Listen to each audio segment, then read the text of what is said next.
Hey, what's up, Canes fans? It is the Beast, Brian London. We're recording this the morning after the Miami Hurricanes lose 42 to 41 in the Pop Tarts Bowl. I don't even know where to start. I want to look at the good, or at least that's what I would like to do. Whether I can or not is a different story. But here's where I want to start. Cam Ward played in this game despite probably most people that would give him advice being almost uh, definitely a top 5 pick in the upcoming NFL draft. Most people would say, "Hey, don't play in this game. You got nothing to gain." And he went out and played the first half and looked amazing as always, right? Just made it look so easy, finding all the open guys, carving up the defense, just made it look great. Such a great, just an amazing quarterback. He didn't play the second half. Now, from what I understand, this was predetermined that Cam Ward, I'm not even sure he was supposed to play the second quarter, but he did. Cam Ward would play early, and then Emory Williams would finish the game because for several reasons. One, Cam, got his action in and then got out, and two, because they wanted to see. And I said this on the podcast that came before the bowl game that I recorded last week. One of the missions during a bowl game is to see who's got next. You got to see some of these guys. And so they wanted to get more tape of Emory Williams. And that was going to be what was going to happen. Cam Ward did not, give up on his team. Cam Ward did not play the bad guy. If anything, props to Cam Ward for playing when almost every other than the Colorado guys, so many other guys decided to opt out and not play in their bowl game at all or transferred already. But you had Cam Ward without Xavier Restrepo, without Isaiah Horton, without Sam Brown, and he still made it look easy. The problem is, it's not that Cam Ward didn't play the second half. No. That is not the issue. So get the F off that. Like, all of you talking heads, get the F off that. Everyone get the head. Like, just stop, please, with your nonsense. Do not give Cam Ward any ill will at all. How about that? You got two problems. One, after watching Emory last night, I don't know that he's the future at all. 5 of 14 for, whatever, 60 yards or something. Let me look. I don't want to get it wrong. Worse, 60 yards. I wish he had 60 yards. 26 yards. 5 of 14 for 26 yards. A QBR of 16.7. Woeful. And, I thought the coordinating in the second half, mostly on defense, but a little bit of offense, was purely terrible, to be honest with you. And that last drive where Miami had to punt and give the ball back to Iowa State. I know Damian Martinez was nicked up, but how do you not? I think they attempted a couple of passes and then had to just you're running the ball so well the entire night. I mean, I get it that Jordan Lyle and Mark Fletcher aren't as bruising of backs as Damian Martinez, but if I'm going to go out, I'm going to go out with what's been working for me, and that's running the football. And you didn't do that. You let Emery pass, and I guess, you wanted to see him pass, and you saw it, and it wasn't good, to be honest with you. I mean, and you're comparing apples to oranges, right? Because you're comparing Emery Williams, you know, he's a fine quarterback, to Cam Ward, who's the best quarterback in history. So it's like hard to make that comparison. Cam Ward, just understands pre-snap reads and going through his progressions and finding the open guy and knows how to read a defense like the back of his hand. Just like is so good at all of the things. And Emery Williams is not there yet. But I have questions now. A couple of weeks ago when they didn't get the quarterback from Washington State, Mateer, and they didn't get Mendoza, and and guys are going to other places. And I was told, I think that the future is Emery Williams. That's what they believe. I was like, okay, Emery won the Clemson game last year, and he definitely had some grit during the Florida State game and showed heart and effort and played well. But I was with that. But now I have a lot of questions about the future of the quarterback position. Mario would not answer it last night at all, because like everything else, it's that we keep that inside the program. Everything. Keep that inside did you meet with Cam Ward? We keep that inside the program. What's the future of the quarterback position? We keep that inside the program. Was Damian Martinez hurt? We keep that inside the program. We keep that inside the program. We keep that inside the program. Okay. If you're not going to explain it to us, if you're not going to give us more, then we have the right to question it because we don't have any other information to go from. So, yeah, I'm questioning the future of the quarterback position now. And I understand you have Judd that's there, although someone told me that, he's never going to play. And you have Luke coming in, and I know that you have guys recruited, but we just saw you basically, you're the best quarterback in program history. And I don't take 10-3 for granted, but you could have been or 11-3. 10-4, 10-3, 10-3. My head hurts. I'm sorry. You could have gotten to the playoff. You could have made a run, but I think you shot yourself in the foot with coaching decisions because that's the MO of the staff. But we knew that coming in. We knew, listen, I've been saying this since he got here. Mario Cristobal is Butch 2.0. And for those of you that are young and didn't live through the Butch era, I'll remind you, he was the best. He was the best closer at the time, right? He was the Mario Cristobal of recruiting at the time, right? Think about the stacked team that he built, because he built the 2001 team, right? So, arguably the best recruiter in Miami Hurricanes history. But game day coaching, not his forte. The guy that would have to take a timeout after a TV timeout because there's too many guys on the field, or the play wasn't sent in right, or what have you. Just not a master of the game day coaching.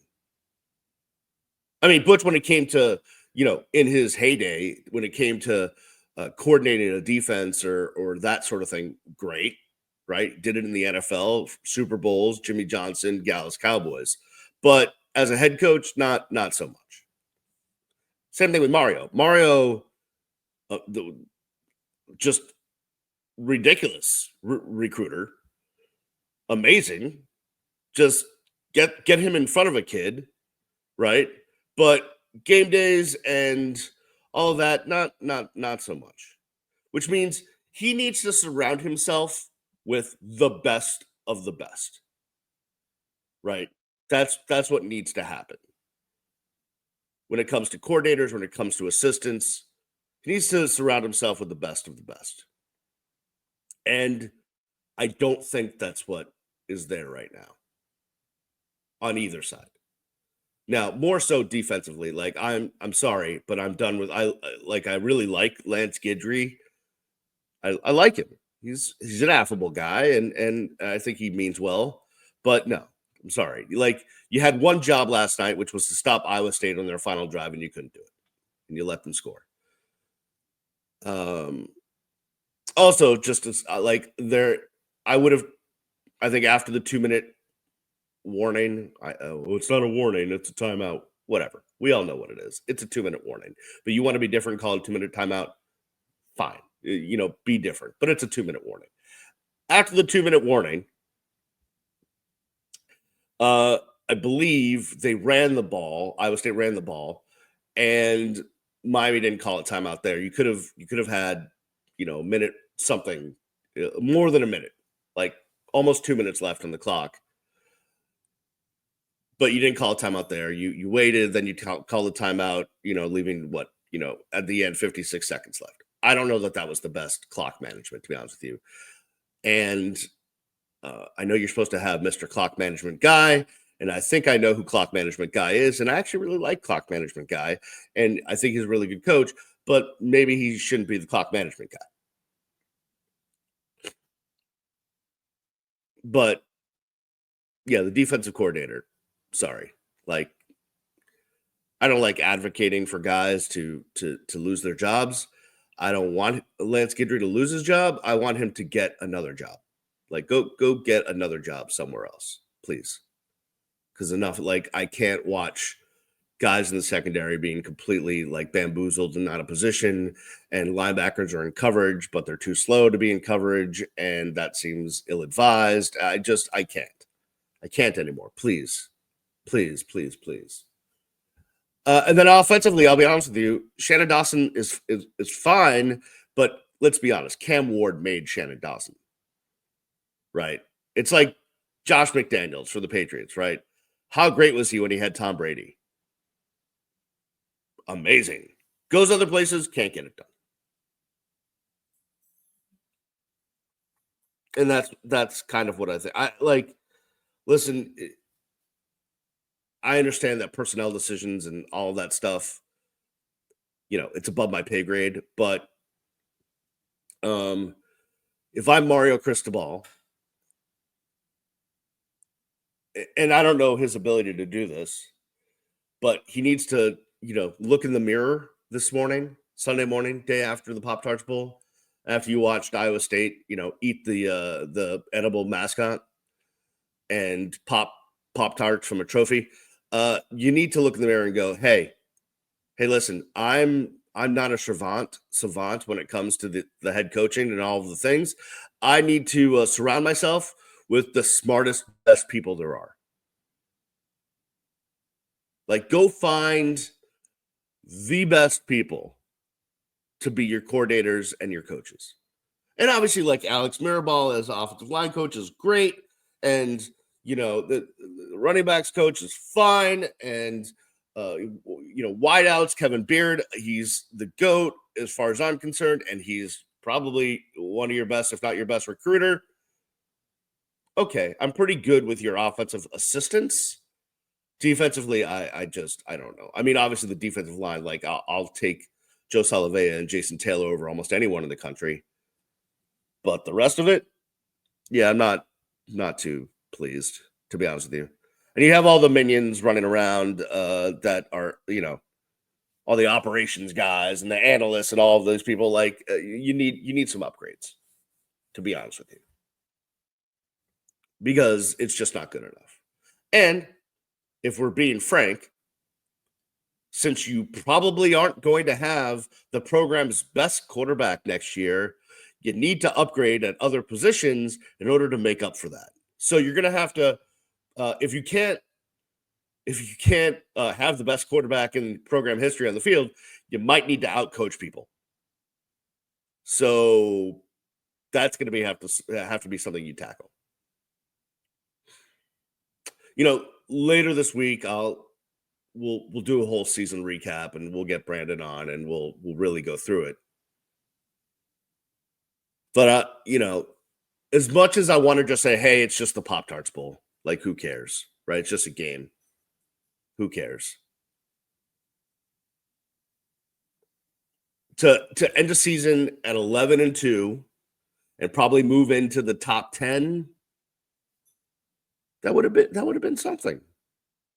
But instead, you finish at 10-3, which is still a good season, but and expectations change, right? Like obviously, if you told me 10-3, uh, although I would have probably told you if you asked me at the beginning of the year, hey, what needs to happen? Well, at the very least, Miami needs to win their bowl game because they haven't won one since 2016. Um, like that would have been a thing. But if you said 10 wins to me, I would have said, I'll take it. But expectations change. We knew Cam Ward was going to be good. We didn't know he was going to be the program's best quarterback ever. So once you find that out, okay, expectations change. When you have that guy, you should be going to the playoff. You shouldn't be losing games to Iowa State, who's a fine team, but they don't have the same caliber athlete that you have. Like Matt Campbell said it on the broadcast last night. He's like, we got to, be honest, we got to dig to find guys that want to come to Ames, Iowa. Yeah. Miami doesn't have to dig to find guys that want to come to Coral Gables. So I'm just really frustrated. And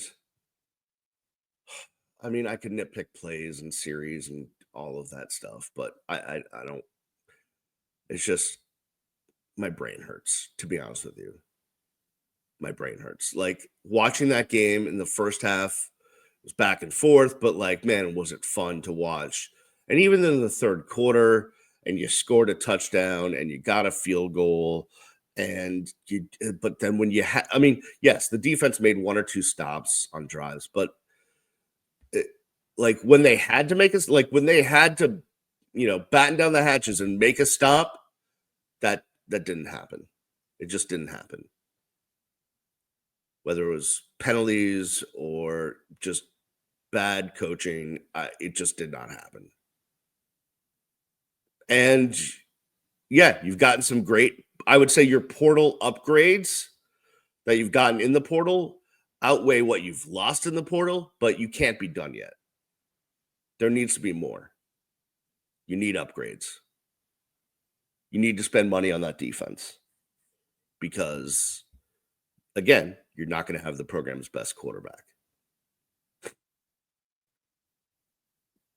Sorry, when I last night when I tweeted in all caps, like I wasn't going to say anything more because I was so upset. I didn't want to. I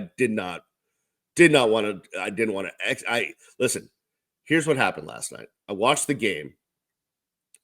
I was incredibly angry, and what I did was I went to a concert to see one of my favorite bands, and I forgot about football for a good 2-3 hours.